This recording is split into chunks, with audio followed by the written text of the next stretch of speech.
Good morning students. Today we will cover the last topics of the ray optics. Okay. हम लोगों ने last video में discuss किया था जो आपके क्या होते हैं, आपके ऑप्टिकल इंस्ट्रूमेंट्स। तो अब हम पढ़ेंगे कंपाउंड माइक्रोस्कोप। जैसे सिंपल माइक्रोस्कोप होता था, सिंपल माइक्रोस्कोप का यूज़ आपको पता है क्यों करते थे कि कोई भी ऑब्जेक्ट है, अगर आपको उसकी इमेज देखनी है किस पर, least distance of distinct vision पर, तो हम क्या नॉर्मली सिंपल माइक्रोस्कोप का यूज़ करते हैं। अब अगर कंपाउंड माइक्रोस्कोप की बात करते हैं तो कंपाउंड माइक्रोस्कोप जो हम यूज़ करते हैं, आपको पता ही है सबको, लैब में आप यूज़ करते हैं। जो बायो के स्टूडेंट्स हैं सभी ने माइक्रो देखा भी है कंपाउंड माइक्रोस्कोप, ठीक है, जिसका यूज़ आप किसके लिए करते हैं, अगर आपको किसी सेल की स्ट्रक्चर देखनी है उसके लिए, तो टीनी ऑब्जेक्ट्स या टीनी पार्टिकल्स को देखने के लिए हम कंपाउंड माइक्रोस्कोप का यूज़ करते हैं।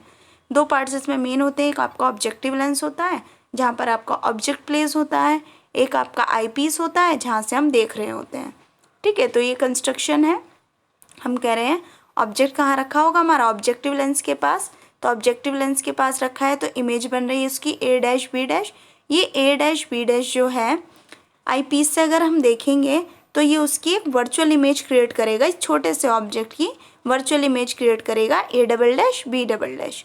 ठीक है, और ऑब्जेक्ट पहला केस वही कि ऑब्जेक्ट इमेज कहाँ पर बननी चाहिए क्लियर दिखने के लिए, least distance of distinct vision that means D पर, और हमारी आई ऑब्जेक्ट के साथ इमेज के साथ जितना एंगल सबटेंड करती है वो कहते हैं हम क्या उसको अल्फ़ा, और जहाँ से हम देख रहे हैं और जहाँ ऑब्जेक्ट के साथ बनाती है जो एंगल उसको कहते हैं हम beta.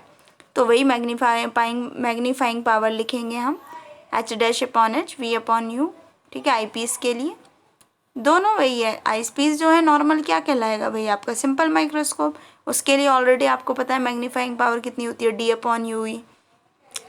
M is equals to होगा ten beta upon ten alpha. तो आप देख सकते हैं रिलेशन आ जाएगा आपका कि total magnifying power of compound microscope will be product of आपकी जो क्या है मैग्नीफाइंग पावर, एम क्या है आपको पता है, मैग्नीफिकेशन निकालते हैं, magnification of eye piece multiplied by magnification of objective lens. अब आई पीस के लिए आप एक बार फॉर्मूला अप्लाई करेंगे, 1/f is equals to 1/v minus 1/u put कर देंगे। v क्या है, इमेज कहाँ बननी चाहिए आपकी डी पर, तो फॉर्मूला यहाँ से निकल कर आ गया हमारा m is equals to v not upon u not 1 + d upon f v. अब अगर ऑब्जेक्ट कहाँ रखा है, एफ डैश के बहुत पास रखा है, तो उसके लिए फॉर्मूला हमारा आ जाता है m is equals to -l upon f not multiplied by d upon f e. अब डिस्कस करते हैं टेलीस्कोप। भाई टेलीस्कोप क्या है आपको पता है, जितने आपके एस्ट्रोनॉमिकल्स ऑब्जेक्ट्स होते हैं जो लार्ज डिस्टेंस पर होते हैं उनको देखने के लिए हम टेलीस्कोप का यूज़ करते हैं। तो इसमें आपके रिफ्रैक्टिंग टेलीस्कोप और रिफ्लेक्टिंग टेलीस्कोप। रिफ्रैक्टिंग टेलीस्कोप में आता है आपका एस्ट्रोनॉमिकल टेलीस्कोप। एस्ट्रोनॉमिकल टेलीस्कोप का आप क्यों कैसे यूज़ करते हैं, प्लैनेट्स वगैरह को देखने के लिए।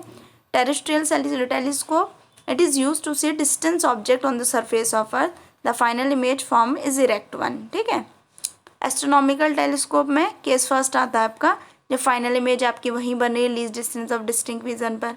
ठीक है, ऑब्जेक्ट कहाँ रखा होगा, कहीं इन्फिनिटी पर, तो इन्फिनिटी पर रखा होता है तो हमें पता है इमेज कहाँ बनती है, फोकस पर।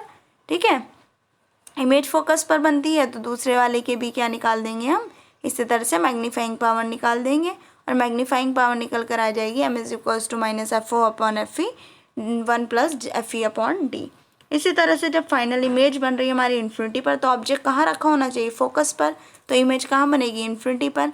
तो इसके लिए जब हम करेंगे तो मैग्नीफाइंग पावर फिर से वही एक ही फॉर्मूला सब में अप्लाई हो रहा है, मैग्नीफाइंग पावर निकाल देंगे -f_o अपॉन एफ ई। अब बात करते हैं रिफ्लैक्टिंग टेलीस्कोप। रिफ्लैक्टिंग टेलीस्कोप में आपका क्या होगा, आप देखिए रिफ्लैक्टिंग टेलीस्कोप में आपका, इसमें आपका क्या होता है, एक लार्ज कॉनकेव मिरर होता है जिसमें होल होता है उसके सेंटर में, और वहाँ पर एक स्मॉल कॉनकेव सेकेंडरी मिरर होता है फोकस के पास, जिसे हम प्राइमरी मिरर कहते हैं। आई पीस जो होती है वो आपका कॉन्वेक्स लेंस होता है, जो कहाँ पर होता है, axis of the telescope, telescope के एक्सिस पर देख रहे हैं आप, इधर लगा होता है। The hole of a primary mirror work कैसे करता है भैया, जब आपकी पैरेलल्स रे आती हैं वो किस पर पड़ती हैं, आपकी दिखाई दे रहा है आपको इधर कॉनकेव मिरर दिखाई दे रहा है, उससे मिलकर कहाँ पर फोकस होती हैं, जाकर स्मॉल सेकेंडरी मिरर्स पर, और कन्वर्ज होती है कहाँ, आई पॉइंट पर जो कि होल के आउटसाइड है, और नियर इमेज कहाँ से देख लेते हैं हम, आई पीस से देख लेते हैं। इसी तरह से इसके लिए अगर मैग्नीफाइंग पावर निकालेंगे सेम आएगी जैसे हमने पीछे निकाली है।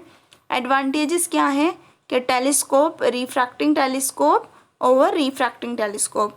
हम रिफ्लेक्टिंग टेलीस्कोप का ही क्यों यूज़ करते हैं रिफ्रैक्टिंग टेलीस्कोप के कंपेयर में? तो पहला चीज़ है no chromatic aberration because mirror is use. No chromatic aberration का मतलब होता है कलर से रिलेटेड के जो ये इमेज आपकी बन रही है उसका कलर किसी भी तरह से कुछ भी डिस्टर्ब नहीं होगा। It is difficult to and expensive to make large size lens free from chromatic aberration. अगर आप किस में क्या यूज़ करते हैं रिफ्रैक्टिंग टेलीस्कोप में आप लार्ज साइज़ का क्या यूज़ करते हैं लेंस यूज़ करते हैं जो बहुत एक्सपेंसिव होता है, ठीक है, और क्रोमेटिक एब्रीवेशन बहुत लार्ज साइज़ का मिलता है।